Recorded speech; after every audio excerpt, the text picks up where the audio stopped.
आपण सगळे एक प्रश्न आयुष्यात कधी ना कधी स्वतःला विचारतो, सुख म्हणजे नेमकं काय? पैसा मिळाला की सुख, मोठं पद मिळालं की सुख, कोणी आपलं कौतुक केलं की सुख. पण हे सगळं क्षणभराचं असतं, मग पुन्हा मन अस्वस्थ होतं.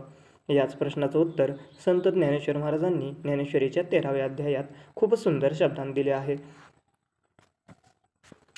ते म्हणतात, सुख म्हणजे जे मिळाल्यावर माणसाला सगळ्याचा विसर पडतो आणि त्याच क्षणी काय कमी आहे, काय हवं आहे, ही अभिलाषा डोक्यातून निघून जाते.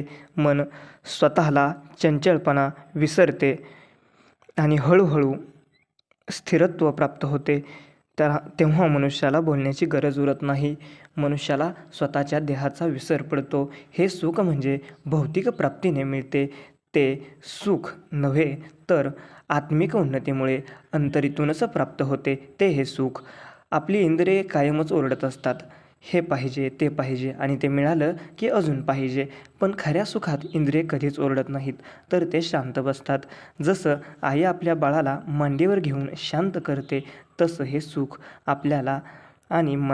आपल्या मनाला आणि इंद्रियांना शांत करतं. आणि सगळ्यात महत्त्वाचं म्हणजे या अवस्थेत माणसाला मी म्हणजे फक्त हे शरीर नाही याचा हलकंसं जाणवायला लागतं. आपण कोण आहोत, आपलं आयुष्य कशासाठी आहे याची एक दिशा मिळायला लागते. ज्ञानेश्वर माऊली म्हणतात, ज्या अवस्थेत माणसाला स्वतःचा खरा मार्ग सापडतो, त्या अवस्थेत जे समाधान जाणवतं त्यालाच खरं सुख म्हणतात. आज आपण सुख शोधतो, पण शांततेपासूनच दूर पळतो. माऊली सांगतात, सुख मिळवायचा हट्ट करू नका, फक्त मनाची गडबड थांबवा आणि ते स्थिरत्वाकडे न्या. यासाठी तुम्हाला काय करावं लागेल तर थोडा वेळ रोज शांत बसावं लागेल, ध्यान करावं लागेल, स्वतःच्या अपेक्षा बाजूला ठेवाव्या लागतील. तेव्हा तुम्हाला हळूहळू जाणवावं लागेल की सुख बाहेर नाही तर तुमच्याच आतमध्ये आहे.